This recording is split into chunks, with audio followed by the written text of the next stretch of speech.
नमस्कार दोस्तों, स्वागत है आपका हमारे चैनल में। आज हम बात करने वाले हैं 3 ऐसे शानदार स्टॉक की जो अभी ₹50 से भी कम कीमत पर मिल रहे हैं, लेकिन आने वाले समय में आपके पोर्टफोलियो में मल्टीबैगर साबित हो सकते हैं। जी हाँ दोस्तों, ये 3 स्टॉक है UCO bank, central bank of India और ट्राइडेंट लिमिटेड। ये स्टॉक बैंकिंग और टेक्सटाइल सेक्टर से है और इनका फ्यूचर काफ़ी प्रॉमिसिंग दिख रहा है। तो वीडियो को अंत तक जरूर देखें ताकि आप समझ सके कि इनमें क्या ग्रोथ स्टोरी छिपी हुई है।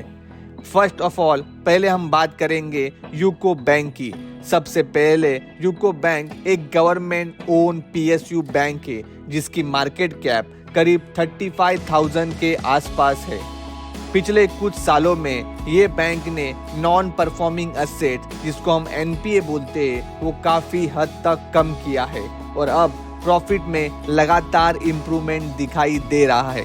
फाइनेंशियल ईयर 2024 में बैंक ने करीब 1,900 करोड़ से ज़्यादा का नेट प्रॉफिट कमाया है, जो पिछले सालों से काफ़ी बेहतर है। तो आइए कुछ पॉजिटिव पॉइंट्स के बारे में बात करते हैं।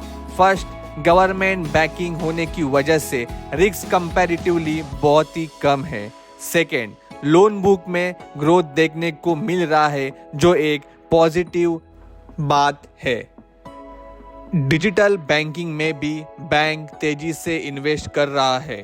अगर हम कुछ रिस्क के बारे में जानकारी ले तो PSU बैंक में प्राइवेट बैंक जैसी ग्रोथ होने की तेजी नहीं होती।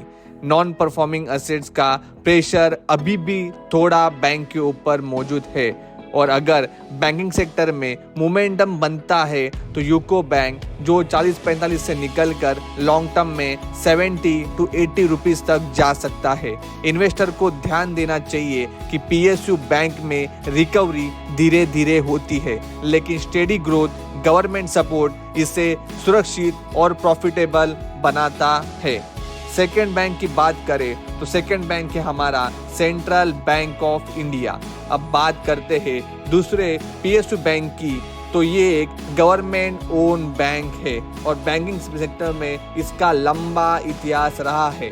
फाइनेंशियल ईयर 2024 में भी बैंक ने 2,000 करोड़ से ज़्यादा का प्रॉफिट किया है, जो यह दिखाता है कि टर्न अराउंड कहानी यहाँ भी मौजूद है। कुछ पॉजिटिव पॉइंट्स के बारे में बात करें तो कासा रेशियो मतलब current account saving account deposit काफ़ी अच्छे हैं। नॉन परफॉर्मिंग एसेट्स लेवल भी लगातार कम हो रहे हैं। रिटेल और MSME सेगमेंट में लोन ग्रोथ मजबूत दिखाई दे रही है।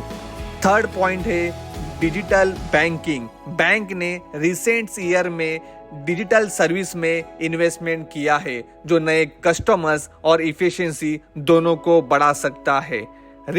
अगर रिस्क की बात करें तो PSU होने की वजह से डिसीजन मेकिंग में थोड़ा बैंक स्लो रहता है।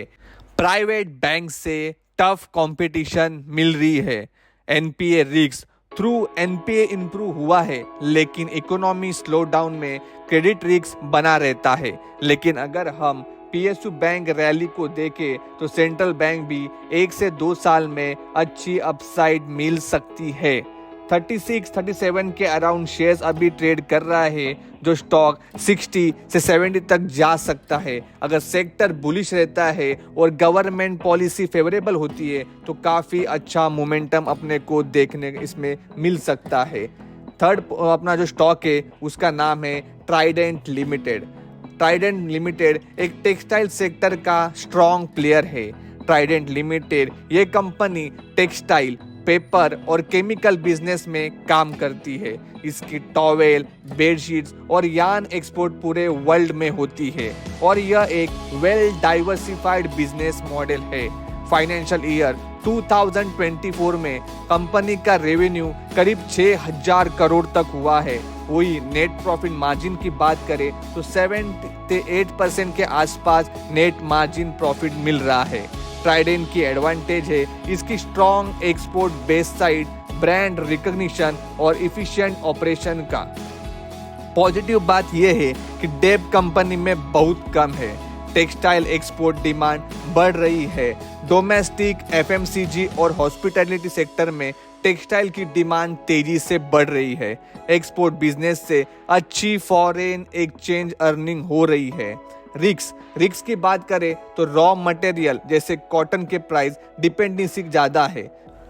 ग्लोबल स्लोडाउन से एक्सपोर्ट इम्पैक्ट हो सकता है।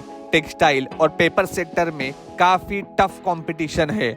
लॉन्ग टर्म इन्वेस्टर के लिए यह स्टॉक अभी 36 to 40 के लेवल में एक्यूमुलेटेड जोन माना जा सकता है और टेक्सटाइल डिमांड बढ़ती है तो ट्राइडेंट 60 to 70 तक जा सकता है। कंक्लूजन ये है दोस्तों, ये 3 दमदार स्टॉक अंडर 50 के दमदार प्लेयर है।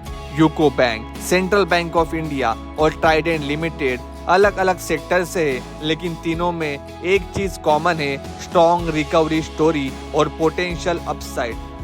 अगर आप लॉन्ग टर्म इन्वेस्टर है तो इन पर नजर रखना जरूरी है, लेकिन याद रखिए कोई भी इन्वेस्टमेंट करने से पहले अपनी खुद की रिसर्च जरूर करें या फाइनेंशियल एडवाइजर से सलाह ले। अगर आपको ये वीडियो अच्छा लगा हो तो लाइक, शेयर और सब्सक्राइब करना मत भूलिए। फिर मिलेंगे ऐसी ही एक और इंफॉर्मेटिव वीडियो के साथ, तब तक हैप्पी इन्वेस्टिंग।